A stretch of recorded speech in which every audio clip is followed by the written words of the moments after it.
Okay, good afternoon. Do you hear me?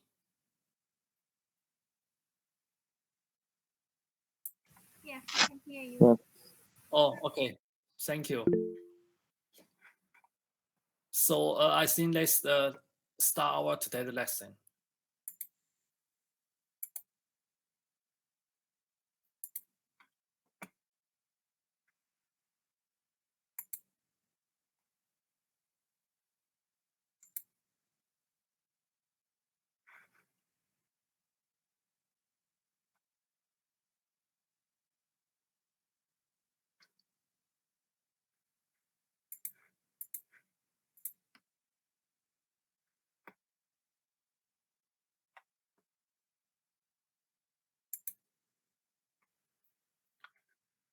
Okay, so next we talk about Kotlin programming language, right? Kotlin programming language is used to design the Android app. Okay, so we need to basically understand the syntax when we write the Kotlin the program. Okay, and the last we introduce the uh, basic idea about how to write the Kotlin the code. For example, like how to declare the variable and how to write the function and the supported data type, right? And in today's lesson, we briefly introduce the class and inheritance. Okay, how to define a class using the Kotlin the code. Okay, because Kotlin the language is also the object-oriented programming language. So Kotlin support the class.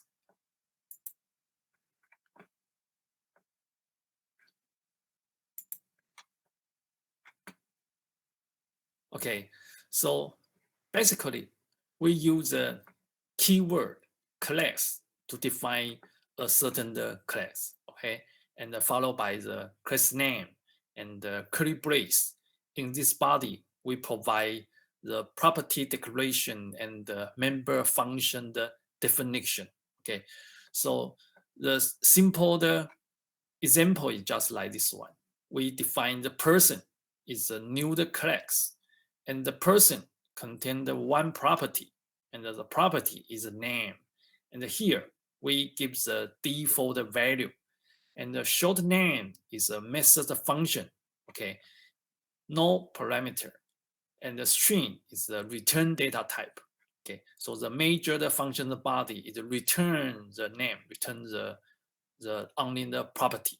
Okay, so having the class definition, we can create a person object by using the class name. Okay, so we can call the person and the parentheses. Okay, use this way to create a person object. Okay, for any other object-oriented programming language, when we create an object, we need to call the constructor to construct an object, right?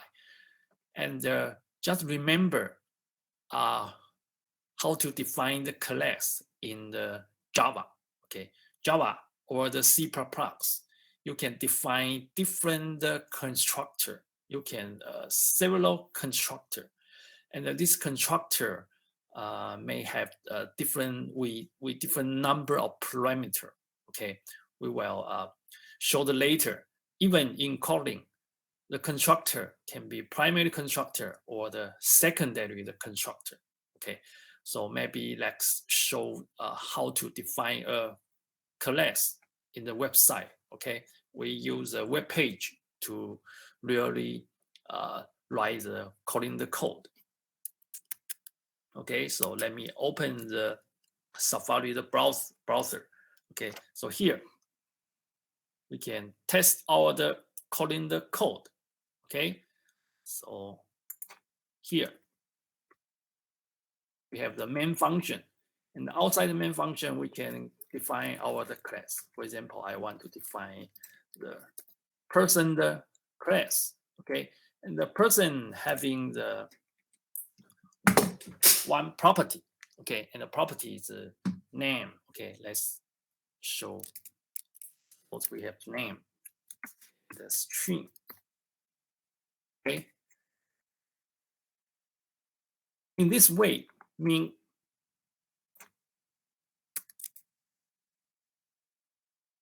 okay. So here, suppose we have person the class definition. Having the definition, we can create a person object. Okay, simply we can show the.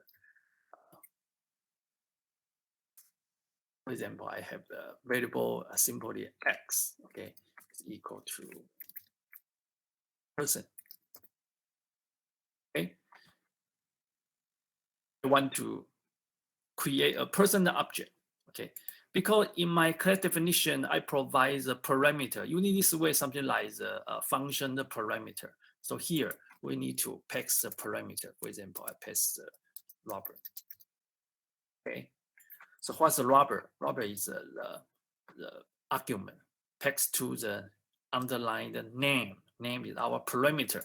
Okay, so after we pass the rubber into the class, we need to store the value into one of property. Okay, suppose the property is name. Okay, and the default value is name.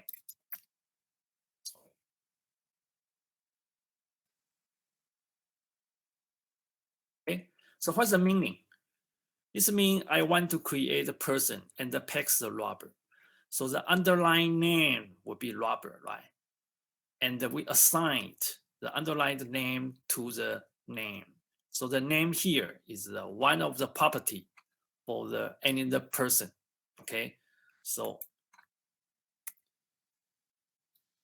we can try to print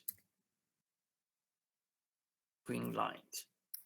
X is a person, right? We can display the name. Okay, so let's try to run our program code. Okay, you can show here. We just displayed that's the person X having the name Robert. That's correct, right? So let's provide the method function. Okay, so just like the example here, I define the function that's show the name. Okay, and the function will return the string data type. Okay, and then we will return name. Okay, return the name. So here we can use the X to hold the method function, show the name. Okay, so that's the method function code. Let's run the app, run the program. So we display the rubber. Okay, maybe I delete the hello world. Okay. Okay, so in this case, person having one property.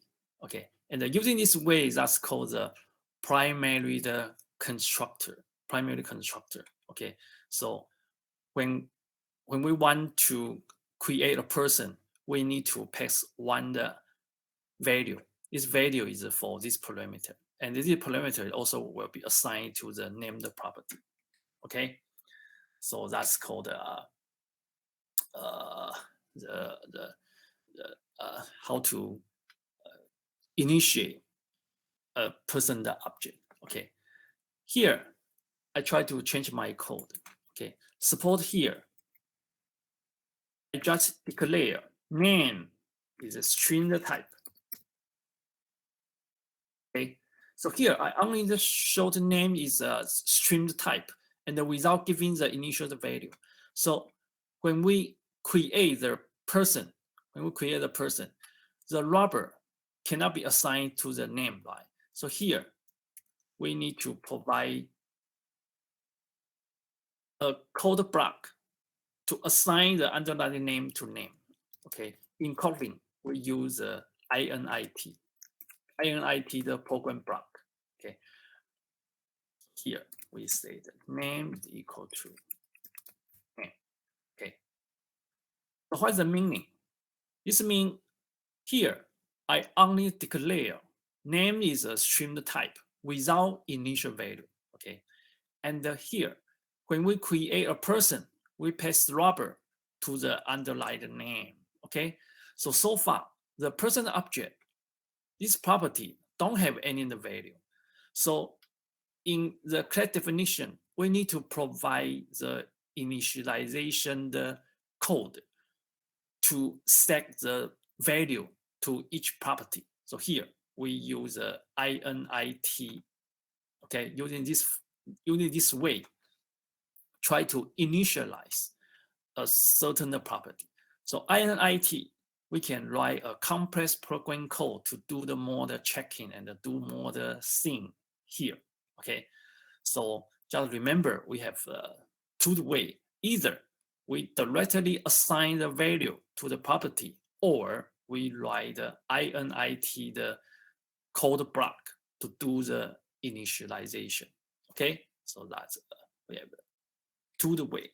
Okay, here in coding we can use more convenient way to create an object. Here I just show another version. Okay, in Mac computer, if you want to copy paste, okay, we use a Command C, okay, not Control C, Control V. Okay, in Mac computer, we need to use Command. Okay, on your keyboard, you have we have the Command functional key, Command C, Command V. Okay, so here, suppose I want to define another second version, person 2. Okay, here I use another way. Okay, here I use bear.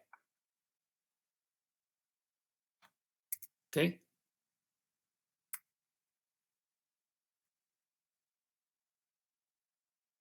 so you can see the difference. In the first version, I pick the parameter. So underlying name is not the actual property. Okay, 这个 underlying name 并不是一个这个 class 的一个属性。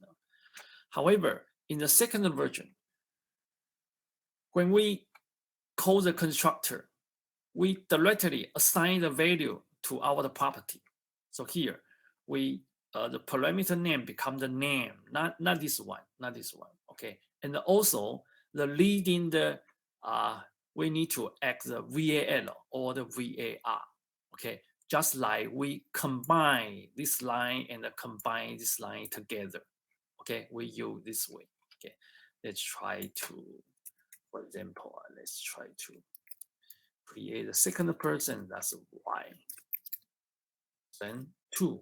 Okay, Alice. Okay, so let me print Y that show the name.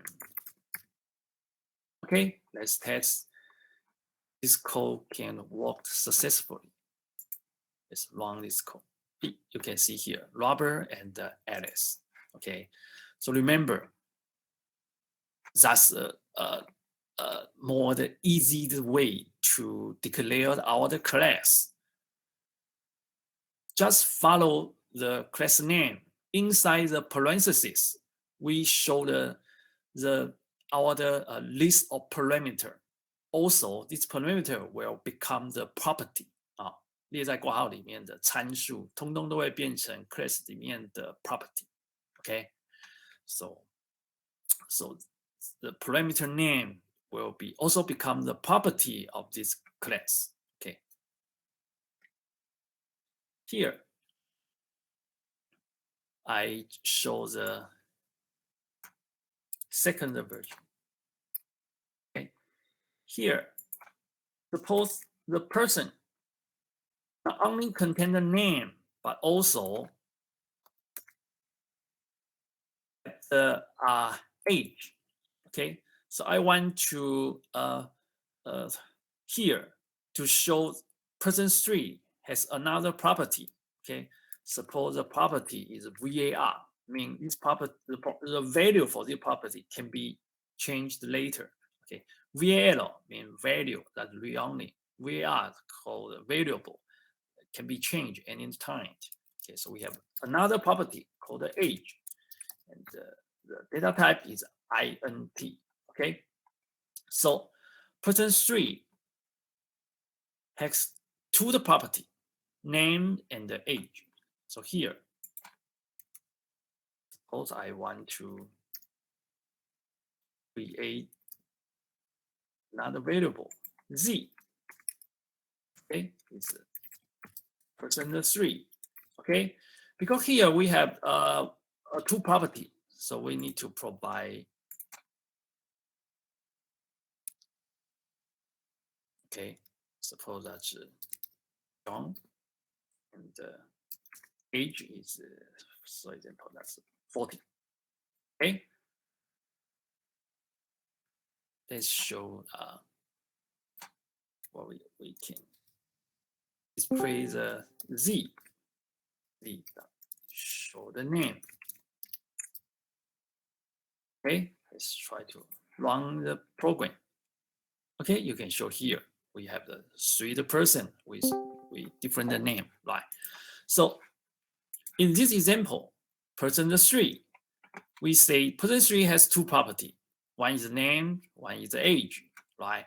So here I want to create the person 3 object. We need to pass to the value to this to the property. Okay.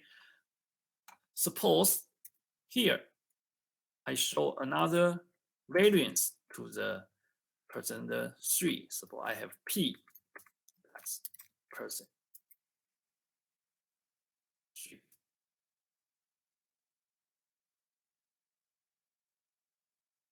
LS. Okay. Suppose here I want to construct person 3.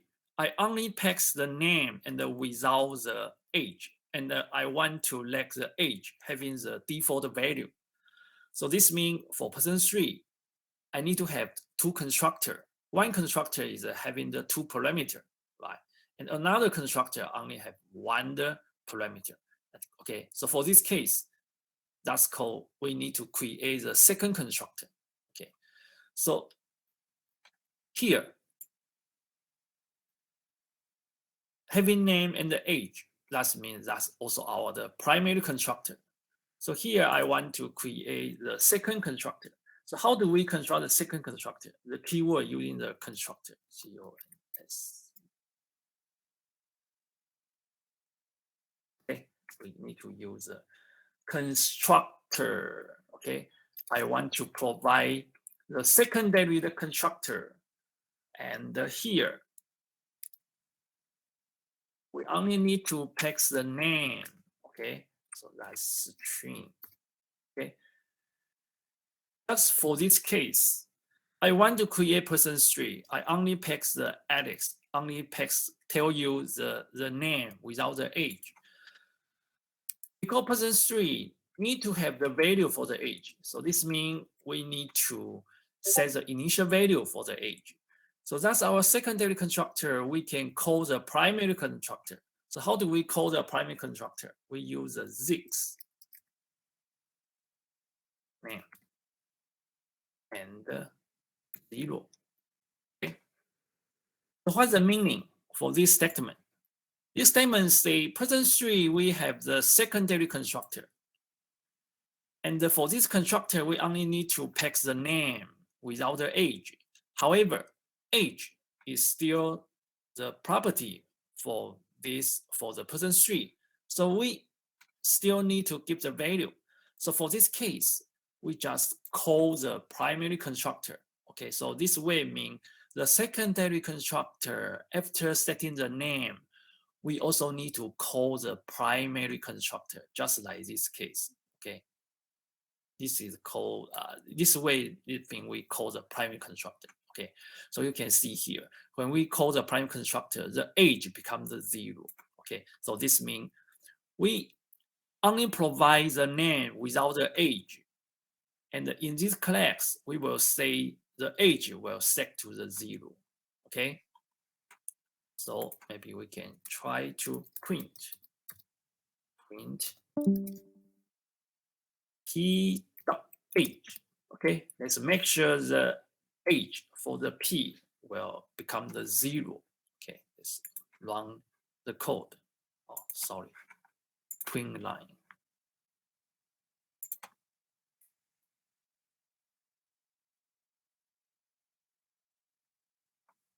Okay, you can see the age is 0, 0. Okay, so that's called provides a secondary constructor. Okay, so for any class, you can implement the primary constructor here using this way. Okay, primary constructor, and using this way to create the secondary constructor. Okay, and also you can actually create more second constructor. For example, maybe here you can say you can construct person 3 without passing any value, and the name will become empty, and the age is 0, right? That's also correct. Okay, so this means we have 2 secondary constructor. Okay. Okay, so that's about how to define the class in Kotlin. Okay, let's go back to our slide. Okay, so here we mentioned about primary constructor and the secondary constructor. Okay, and the init block. Okay, for initialization, and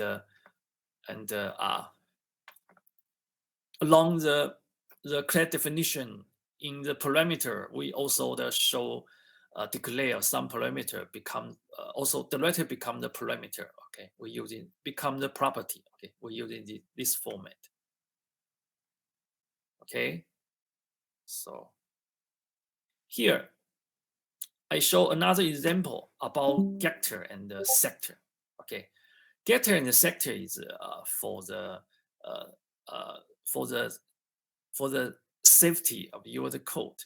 Okay, remember for object programming language, some information will be hidden in the class. Okay, 有些资料会被藏起来。So how do we access the data more in more safe way? We can call the getter and the sector. Getter means I want to get the value of one property. Sector means I want to give a new value to our property. Okay, we cannot directly, for example, we don't allow the user to directly touch the value for a certain property.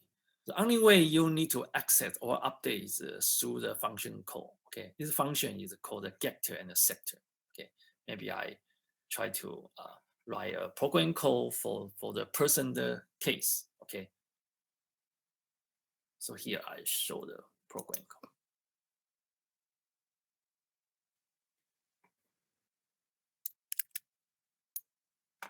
Okay, suppose here I define the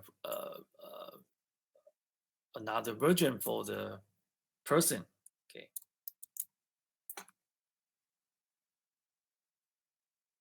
that's person 4. Okay, person 4. Okay, for easy to explain what's the getter and sector, I just change the format to declare our class. Okay, so here I use a very primitive way to define the person. Okay, I use introduce the parameter name, not directly introduce a property name. Okay, so here, okay, I just go back to this version to define our class. Okay, having a separate parameter name and also having the property name. 我们把参数名称跟属性的名称分开来分2次设定。Okay, so here they are. Sometimes we use a var or the var. It depends on you. Okay, if you hope the name can be changed later, you use var. If the name is unique, you can show name is var. Okay. string name. Okay, the code. Okay, so when we create the %4, we pass the argument. Okay, we pass the name. The name will be assigned to the named property. Okay, and how about the age? Okay, I show the age. Age. Here, we do the checking.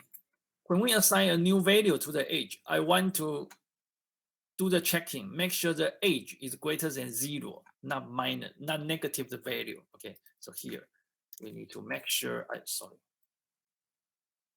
do the checking. If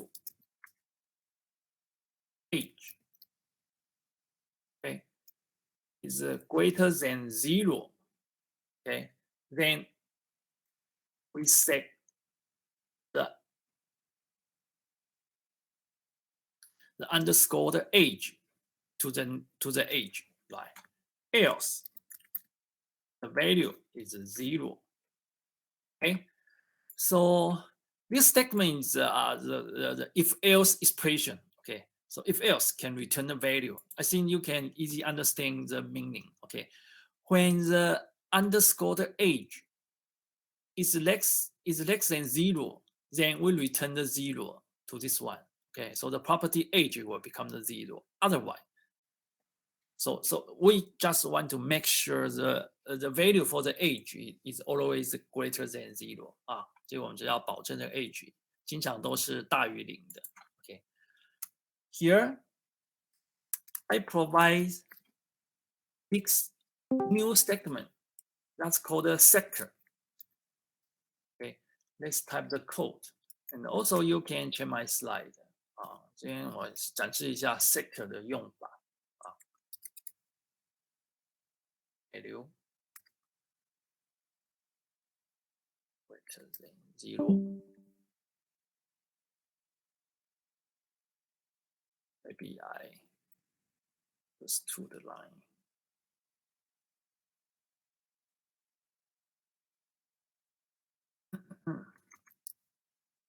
Field.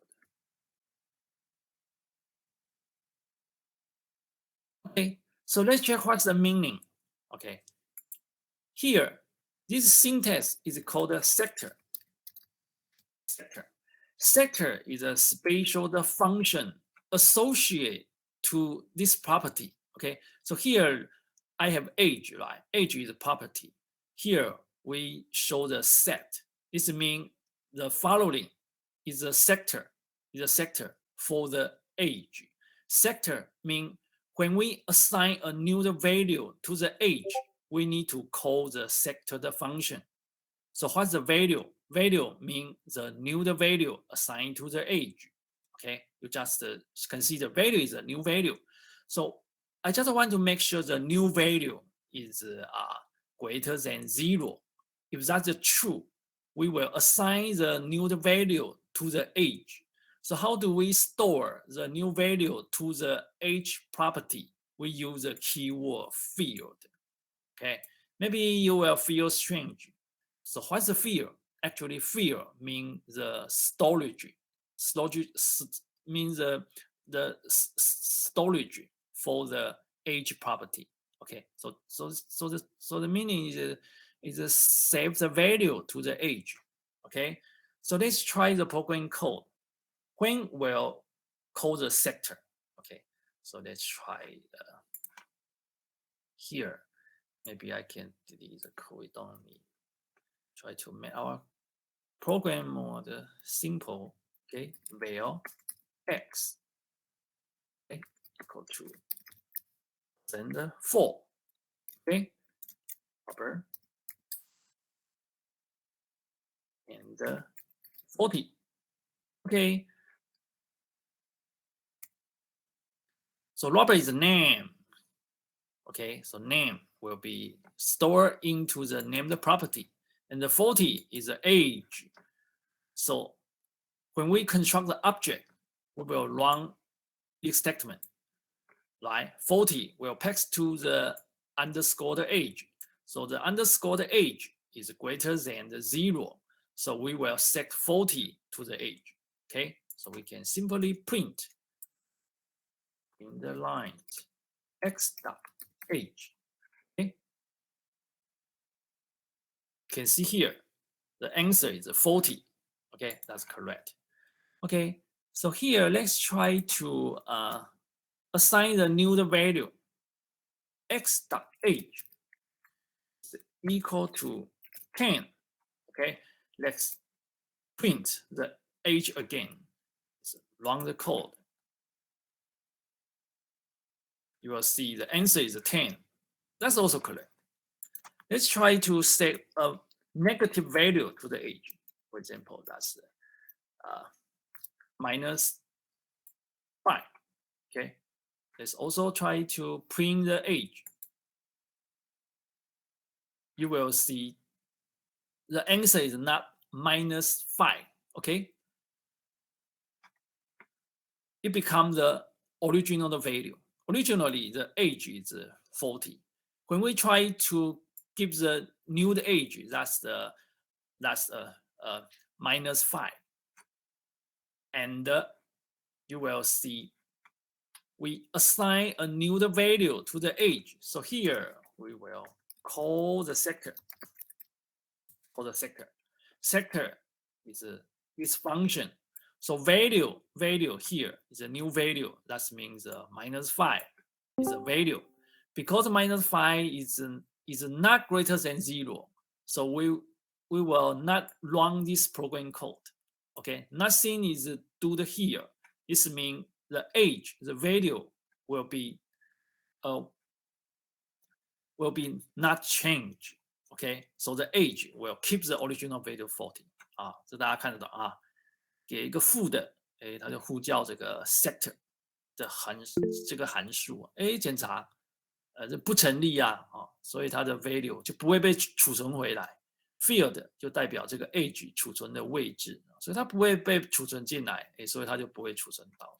Okay, so that's how to use a sector to provide the checking. Okay, if we want to assign a value or change the value to the property, we can write the sector the program code to do the input checking. Okay, so having the sector, we also have another that's called a getter. Okay, let's try the example to define the getter.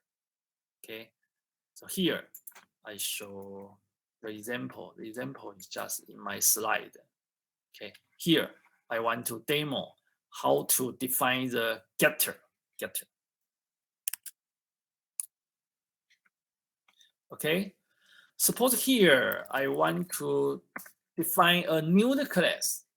This class is called a rectangle. Okay, rectangle. I want to create a rectangle object, and the rectangle will basically contain two properties. 这个任何的方形啊，假设有两个属性。One property called width. Okay, and suppose the data type is int. Okay, and the second property is the length. Data type is also int. Okay, so using this way, we directly show the width and the length. Its parameter also the property name. Okay.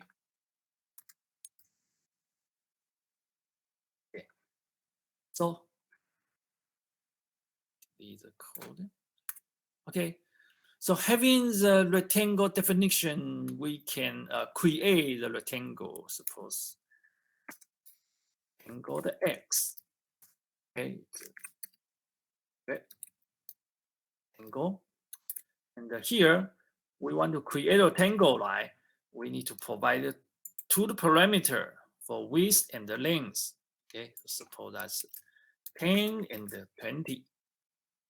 Okay, we can run the code. Okay, no ending the error, just a warning. Okay, this warning is quite fine. Okay, so here we define a property, define a class. Okay, so here I want to demo how to use a getter. Okay, here provide area int. Okay, so you can see here rectangle basically contain two property, width and length. 这两个就是它基本的属性。However, you can see here the next statement show the area. Area is another property, the third property 啊，这个二元面积是它的第三个属性。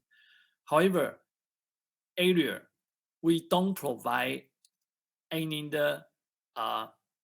we don't give the default value, and also we don't provide any the initialization the code block to set the value. Here we use this way, get width times the length. Okay, so here is called a getter. So what's the meaning? I hope rectangle contain the three property. One is width, one is length, and the last one is called the area. I want to compute the area. As you note, how do we compute the area for any rectangle? The formula is by using the width times the length, we can get the area, right? So this means the area, this property is quite different to the width and the length. Width and the length is called a store property. This property can store the value, just like we pass 10 to the width, pass the 20 to the length, right? However, area here is called a computed property. This means the property value,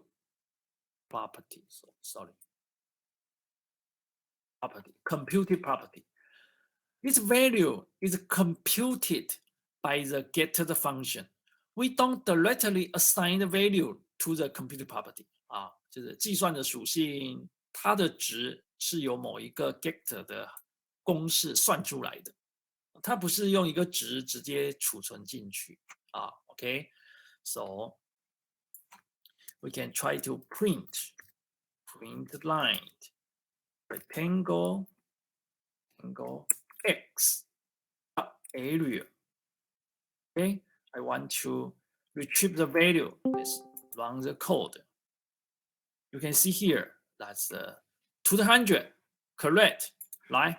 So when we retrieve the area the value, we will call the getter the function. Okay, so that's I think the idea is quite special for coding. Okay, Java and the C#, I think they don't provide the computed property. Okay. 好，我们先到这里，看各位有没有问题 ？Any question？ 有没有问题 ？Any question？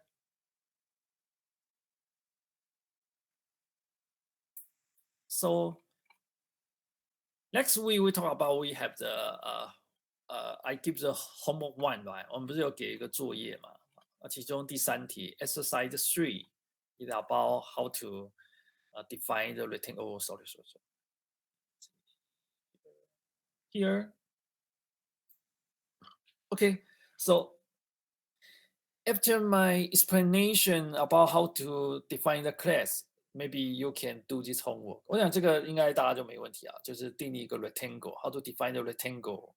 Okay, so we have two basic property, length and width, and we have two computed property. Okay, one is a perimeter and another is the area. Okay, and also we need to define the member function. So I think that's quite easy to do this exercise. Okay, maybe during the break time you can do this exercise.